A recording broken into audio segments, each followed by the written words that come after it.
Vous écoutez France Culture.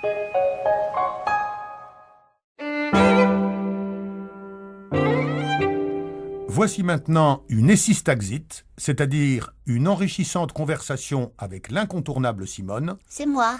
sur les tenants et aboutissants du génie scientifique et de l'invention technique. Simone, je vais te poser une question très directe. Tu as le droit de ne pas répondre. Je suis bien conscient qu'on ne peut pas obliger quelqu'un à répondre à une question à laquelle il n'a pas envie de répondre, surtout lorsque cette question est très directe, et celle que je vais te poser précisément est très directe. On dirait pas. Comment ça ? Une question directe, mon chéri, c'est une question qu'on pose directement. Là, ça fait une éternité que tu tournes autour du pot. Ah oui, tu le prends comme ça. Eh bien, tu l'auras voulu, je te pose la question directement. Qu'est-ce que la lithographie ? Qu'est-ce que je fais ? Je te réponds directement ou je tourne autour du pot pendant 10 minutes ? Tu réponds directement. D'accord. La lithographie, du grec lithos, pierre, et graphein, écrire, est une technique d'impression à plat qui permet la création et la reproduction, à de multiples exemplaires, d'un tracé exécuté à l'encre ou au crayon sur une pierre calcaire. Ça te va comme ça ? C'est parfait. Maintenant que nous avons tous bien en tête le concept, il est temps de dire que la lithographie a été inventée en 1796 par un auteur dramatique autrichien qui ne parvenait pas à faire éditer ses œuvres et qui mit au point par conséquent, pour ses besoins personnels, ce procédé ingénieux. Le bonhomme s'appelait Alois Senefelder. Aloïs. Aloïs, c'est pas un prénom courant. Et c'est amusant, il me semble connaître un autre inventeur qui se prénomme Aloïs. Mais ça me revient pas. Ça te revient pas. Tu veux dire que tu as reçu l'information, mais tu ne l'as pas imprimée. Voilà. Je n'ai pas réalisé de lithographie de cette information. Ou alors, j'en ai réalisé une et je l'ai rangée quelque part, mais je ne me souviens pas où. Qui d'autre pouvait bien se prénommer Aloïs ?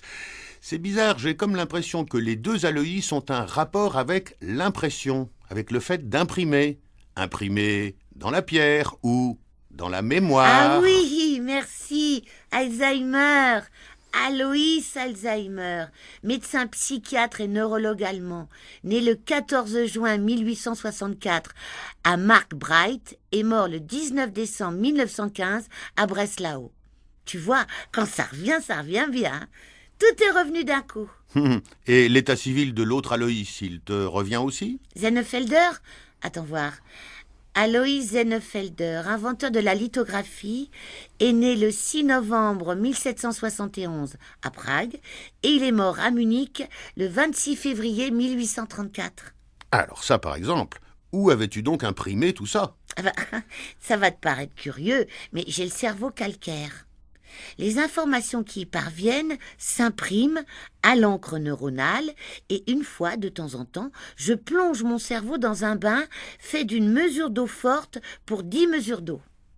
L'information apparaît alors en relief et je peux la restituer de nombreuses fois à la demande. Formidable. Et par exemple, la bataille de Marignan, quelle année ? 1518. Ah ouais. C'est ça l'inconvénient de la lithographie. La précision n'est pas totale. C'est pas 1518 ? 1513 alors ? 7515. 1615. 1575. J'ai combien de chiffres qui sont bons ? Combien de chiffres dans quoi ? À quel propos ? Qu'est-ce qu'on entend par bon ? Quelle heure est-il ? Comment tu t'appelles ? Simone. Simone. Très bien. Bon, ça nous fait un bon point de départ.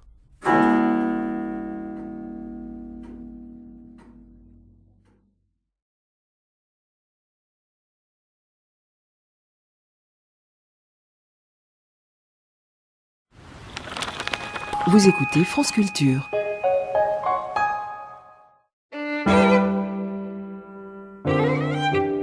Voici maintenant une Essistaxit, c'est-à-dire une enrichissante conversation avec l'incontournable Simone C'est moi.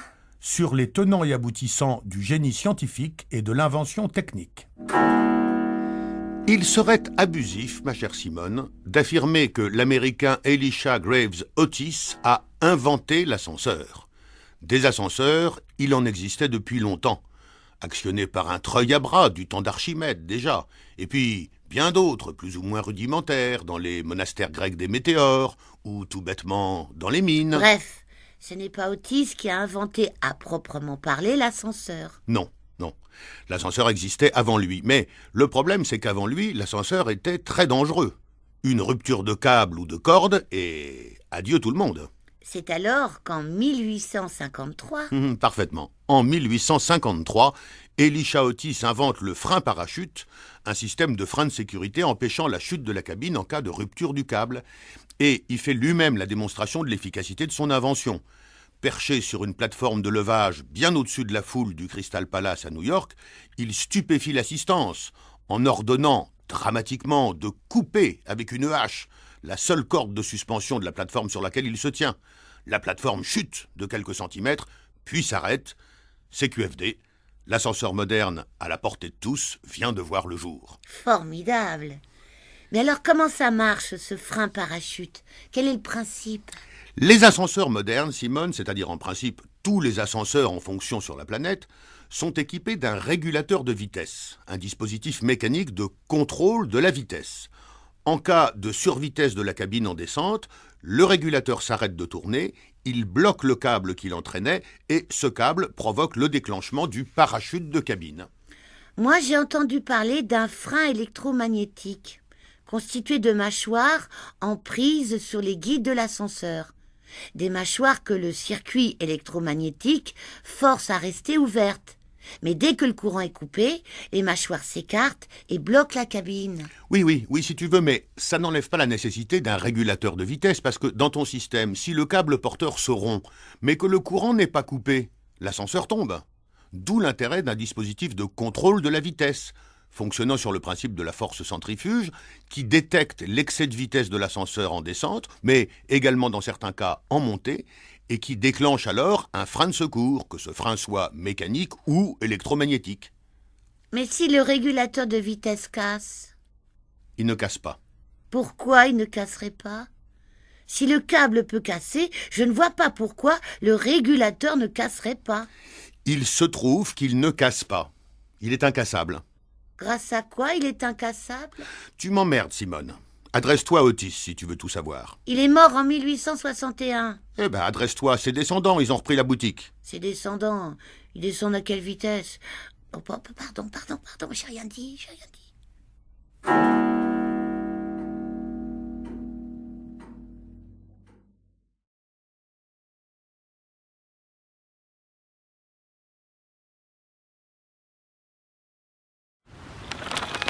Vous écoutez France Culture.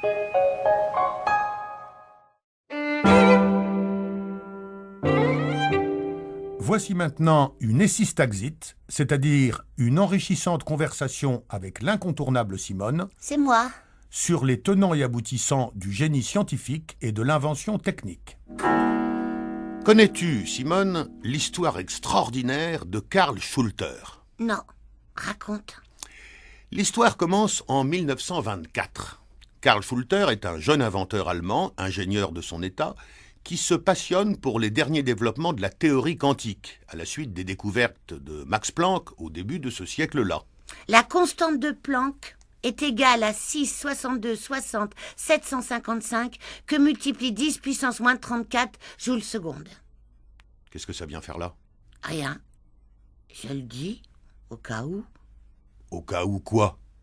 Au cas où je croiserais quelqu'un à la boucherie, par exemple, un jour de la semaine prochaine, quelqu'un qui me dirait « Simone, ça fait bien longtemps que vous n'avez pas donné la constante de Planck. » Et là, je pourrais lui répondre « Détrompez-vous, mon cher, je l'ai donnée pas plus tard que samedi dernier. » Bah quoi? Oh, tu sais, il s'en passe des choses à la boucherie. Faut pas croire. Ouais, je vois ça. Bon, ben raconte. Tu n'as plus de constante à donner? Pas dans l'immédiat. Si j'en ai une, je te le dirai. En attendant, raconte. Donc, Le brillant jeune homme s'attelle à des études très poussées. Il se documente, il cherche, il calcule, il expérimente, il travaille jour et nuit, dimanche compris. Et cette longue quête, ce travail de Romain, dure 3 ans. Nous voici donc en 1927. Juillet 1927, le 24. Ce matin-là, Karl se lève de bonne heure pour se rendre, comme à son habitude, à son laboratoire, situé dans les quartiers anciens de Düsseldorf. Ayant absorbé à toute vitesse, contrairement à l'habitude allemande, un petit déjeuner frugal, il sort de chez lui, se fait renverser par un autobus et meurt sur le coup. Et qu'est-ce qu'il a inventé du coup? Rien. Son histoire est extraordinaire parce que tout porte à croire qu'il était sur le point de découvrir ou d'inventer quelque chose de très important, mais l'autobus de Düsseldorf a privé l'humanité de cette découverte révolutionnaire. Et qu'est-ce qui permet de penser qu'il était sur le point de... Rien de particulier, l'intuition, et puis, enfin, Simone, un garçon intelligent qui travaille d'arrache-pied pendant 3 ans, c'est pas pour aboutir nulle part. Mais je ne dis pas qu'il a abouti nulle part, ton Karl Schulter. Je comprends même très bien qu'il a abouti sous un autobus, mais sur le plan scientifique, la moisson est maigre. Elle est même nulle. C'est ça qui est fabuleux. La récolte en perspective est d'une importance historique, mais la moisson est nulle. Et finalement, Karl Schulter n'a même pas une rue à son nom. Même pas la rue de Düsseldorf où il a croisé l'autobus fatal. Même pas. C'est la Max-Planck-Strasse. On n'allait pas la débaptiser pour un gars qui n'a rien découvert. Il y en a vraiment qui n'ont pas le bol. Eh oui. Que veux-tu que je te dise ? La constante de Faraday vaut 96 485,3399 coulombs par mole avec une incertitude relative de 2,4 10 puissance moins 8. Tu vas acheter des côtes de porc, toi. Exactement. Attention à l'autobus.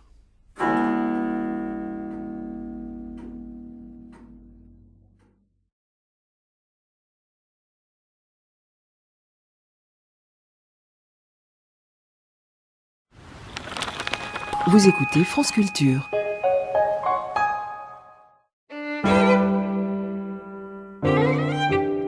Voici maintenant une Essistaxit, c'est-à-dire une enrichissante conversation avec l'incontournable Simone C'est moi. sur les tenants et aboutissants du génie scientifique et de l'invention technique. Tu sais, Simone, car nous en avons souvent parlé, que je suis très sensible à la question de la possibilité pour un inventeur, homme ou femme naturellement, de laisser son nom dans l'histoire. Oui, je sais. Tu es fasciné par Massico, Poubelle, Colt, Macadam, Diesel, Ampère, Barème, Morse, Watt, Coulomb, Pullman, Pascal, Faraday, Braille et j'en passe. J'en passe, non. Jean Bart, à la rigueur, bien qu'il n'ait donné son nom à rien, mais j'en passe, non. Que tu es drôle, mon chéri. Merci. Or donc, il y en a un qui est passé à côté de la gloire, c'est le physicien allemand Wilhelm Conrad Röntgen, pourtant premier prix Nobel de physique en 1901. Il a inventé quoi, le bougre? Les rayons X, Simone. Tu vois le truc? Une découverte colossale, largement de quoi rentrer dans l'histoire. Eh bien, Röntgen, en découvrant ces rayons, en raison d'une humilité maladive et sous le prétexte qu'il ne connaissait pas la nature de ce rayonnement... Oui, il en avait constaté les effets. Il en avait imaginé l'application. Il avait radiographié la main de sa femme en 1895. Mais ce n'est qu'après lui qu'on identifiera ces rayons comme des rayons électromagnétiques. Exactement. Donc, il découvre ces rayons magiques, il n'en connaît pas la nature, ils n'ont pas de nom puisqu'il vient de les découvrir. N'importe qui à sa place aurait eu la présence d'esprit de les baptiser rayons Röntgen. À n'importe qui, non. Uniquement ceux qui s'appellent Röntgen. Je n'imagine pas l'ingénieur Tartampion découvrant les rayons X et les baptisant rayons Röntgen. Il me semble que ces rayons Tartampion seraient plus judicieux dans ce cas précis. Oui, on est d'accord, ne pinaille pas pour le plaisir. Ce que je veux dire, c'est que Röntgen aurait dû baptiser les rayons qu'il a découverts, non pas rayons X, mais rayons Röntgen. Et à ce moment-là, tu me demanderais pas ce que Röntgen a inventé quand je te parle de Röntgen. C'est vrai que cette appellation de rayon X, non seulement ça n'évoque pas du tout Wilhelm Röntgen, pas du tout, mais ça laisse même à penser qu'on ne connaît pas l'inventeur. et que c'est pour ça qu'on les a appelés X. Quel gâchis! Tu vois où ça peut mener, l'humilité. Tu comprends mieux pourquoi je n'en ai aucune. Moi, si je découvre un rayonnement nouveau, même si ce rayonnement n'a aucun intérêt, je me dépêche de le baptiser rayon Rollin. Et tu fais comme tu veux. Mais si ton rayonnement n'a aucun intérêt et aucune utilité, on n'en parlera jamais. Et ton nom n'entrera pas dans l'histoire. Ça m'est égal. Je ne veux pas laisser passer l'occasion, elle est trop rare. Tiens, imagine, Simone, que dans 20 ans, un milliardaire un peu farfelu décide de créer une sorte de prix anti-Nobel. Un prix qui, dans le domaine de la physique, récompenserait le rayonnement le moins intéressant de toute l'histoire. Le rayonnement le plus définitivement inutile. Enquête, jury de haute personnalité scientifique, verdict, les rayons Rollin. Et je reçois le prix. Le prix quoi? Ah oui, c'est une bonne question. J'ose espérer que l'hurluberlu milliardaire aura, comme l'a eu Alfred Nobel, la présence d'esprit de donner son nom à son prix. Le gars s'appelle Tartampion, par exemple. Le lauréat du prix Tartampion de physique 2030 est attribué à François Rollin pour la découverte des rayons Rollin qui n'ont aucun intérêt. Ah non, pas besoin de le dire, qui n'a aucun intérêt. C'est le principe même du prix. Ce qu'il faut retenir, c'est que Rollin et ses rayons sont entrés dans l'histoire. Et pas Röntgen. Pas Röntgen, ça fait 300 fois que tu le cites. Il va finir par entrebâiller la porte de l'histoire, ton Röntgen. Bon, alors n'en parlons plus. Allons au cinéma. Voir un film X. Que tu es drôle, mon chéri.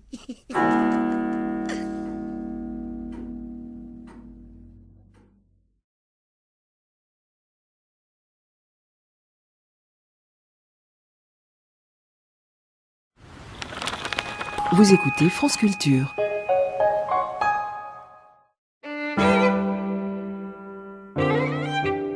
Voici maintenant une Essistaxit, c'est-à-dire une enrichissante conversation avec l'incontournable Simone C'est moi.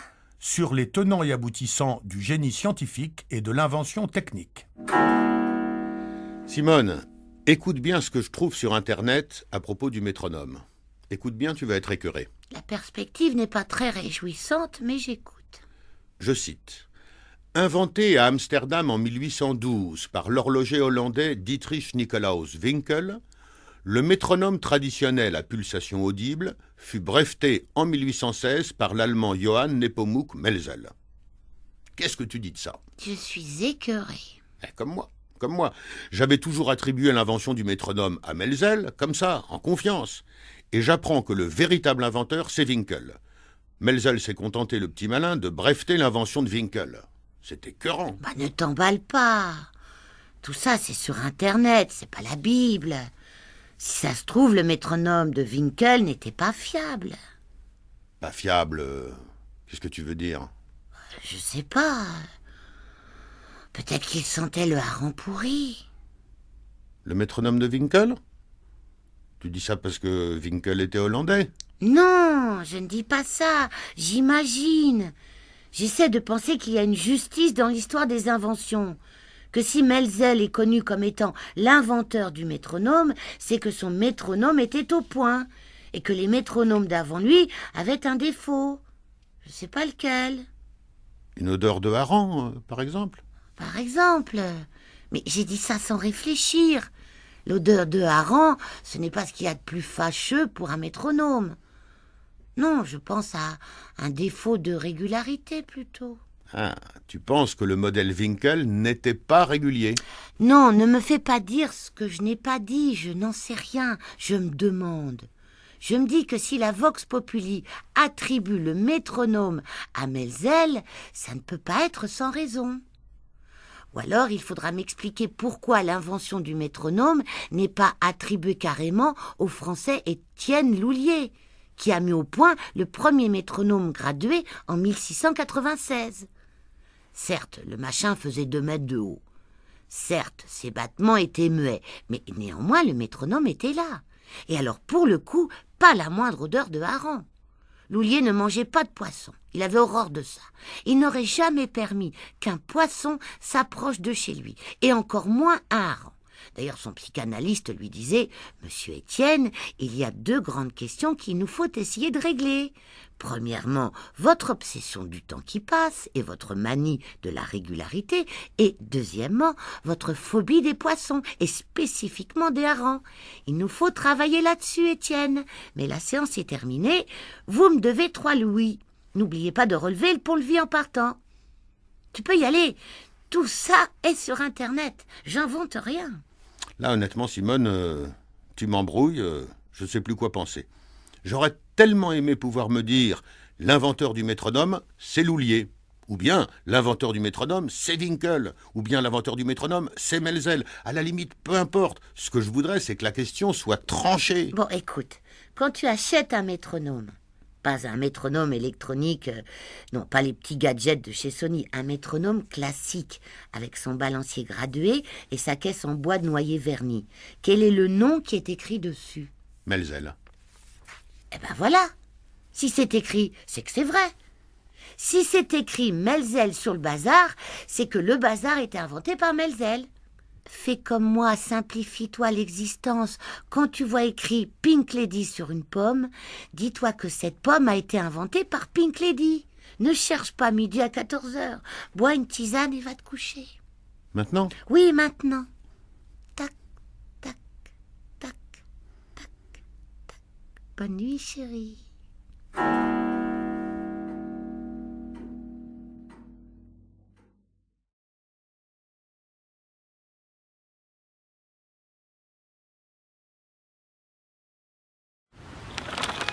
Vous écoutez France Culture.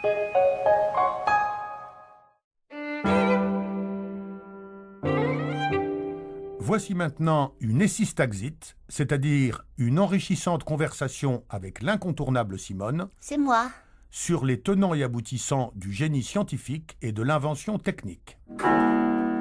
Je te propose, ma chère Simone, d'abandonner un instant le chapitre de l'invention technique pour nous entretenir de l'invention tout court. J'accepte ta proposition. Bon, tu as entendu parler certainement de Jean-Baptiste Botul, un écrivain et philosophe que Frédéric Pagès, philosophe lui-même et journaliste au Canard enchaîné, prétend avoir inventé, en compagnie de ses amis botuliens de l'association A2JB2, les amis de Jean-Baptiste Botul. Oui, j'ai entendu parler de ça.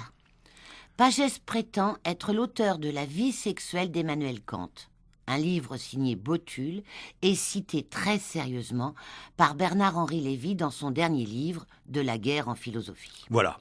Et de ce gosser de ce pauvre BHL qui aurait été victime d'un canular grossier. C'est pas le cas? Selon moi, Simone, non. D'après mes sources, l'invention de Pagès et de ses amis n'est que pure invention. Jean-Baptiste Botul a vraiment existé, et BHL a eu raison de le citer. Le caractère fictif de Botul est une invention des têtes pensantes du Naudubo, le noyau dur botulien, dans le but de nous cacher la réalité de Botul. Quel intérêt? Oh, se faire remarquer. Tu sais, c'est vieux comme le monde. Après ceux qui ont affirmé que Shakespeare n'a pas existé, ou que Molière n'a pas existé, Pagès tente de se faire mousser en niant l'existence du grand Botul.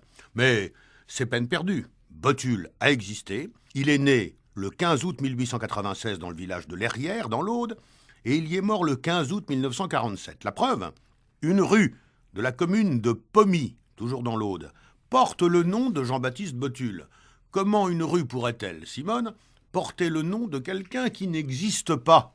Il fallait bien ta légendaire sagacité, mon chéri, pour nous éviter de tomber dans le panneau. C'est vrai, c'est vrai. Mais je dois avouer que ce sont les botuliens eux-mêmes qui, bêtement, m'ont mis la puce à l'oreille, en admettant benoîtement qu'il n'existe pas de preuve formelle de l'inexistence de Botul. Lorsque j'ai entendu cet aveu, mon sang n'a fait qu'un tour. J'ai eu tôt fait de réaliser que si Botul était vraiment un philosophe fictif, il n'y aurait pas de difficulté à rapporter la preuve de son inexistence. Dans la négative, mon opinion est faite. Botul a existé, et ceux qui prétendent le contraire ne sont que de pâles et malveillants mystificateurs. Mais, excuse mon impertinence, tu peux le prouver que Botul a vraiment existé? Je viens de le faire, ma pauvre Simone. Faut-il que tu sois bouchée pour ne l'avoir pas entendu? La preuve de l'existence de Botul nous est fournie par l'inexistence de preuves de son inexistence. Qu'est-ce que tu veux de plus? Je sais pas. Une photo? Une expertise ADN?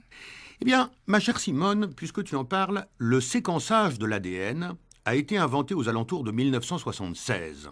2 méthodes ont été développées indépendamment, l'une par l'équipe de Walter Gilbert aux États-Unis et l'autre par celle de Frederick Sanger en Grande-Bretagne. Ces 2 méthodes sont fondées sur des principes diamétralement opposés. L'approche de Sanger est une méthode par synthèse enzymatique sélective, tandis que celle de Maxam et Gilbert est une méthode par dégradation chimique sélective. J'ai l'impression que tu t'es empressé de changer de sujet. Quoi? Rien.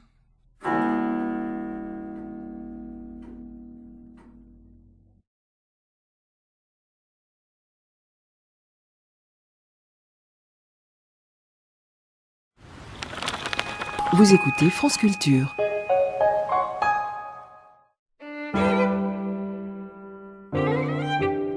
Voici maintenant une Essistaxite, c'est-à-dire une enrichissante conversation avec l'incontournable Simone C'est moi. sur les tenants et aboutissants du génie scientifique et de l'invention technique. Tiens, voilà la Simone. Bah dis donc, je ne te permets pas. Mais qu'est-ce que c'est que cette familiarité déplacée? Je ne suis pas une fille de ferme. On n'a pas gardé les cochons ensemble. Quoique, si. C'est vrai, pendant nos vacances à Morlaix, en juillet 1974, nous avions eu l'occasion un jour de garder les cochons ensemble, pour dépanner les propriétaires du gîte rural où nous séjournions. Enfin, je dis gîte rural, mais pour être précise, c'était plutôt un séjour du type camping à la ferme. Et ces gens-là faisaient le cochon, entre autres. Et un jour, ils avaient dû aller en urgence à l'hôpital de Rennes, parce que le monsieur avait eu un problème aux yeux. Et nous, pour dépanner, pour leur être agréable, vu que c'était des gens très sympas et très accueillants, nous, on avait gardé les cochons. Tu te souviens? Mais pourquoi je te parle de ça? Ben, parce que tu as cru que je t'appelais la Simone. Ah oui, c'est très désagréable. C'est méprisant. Mais qu'est-ce qui t'a pris? Ben, je ne t'appelais pas la Simone, Simone. Je te parlais de l'inventeur que nous célébrons ce matin. La Simone. Bernard la Simone. L'inventeur du taille-crayon. Le premier à déposer en 1828 un brevet pour une machine à tailler les crayons. La Simone.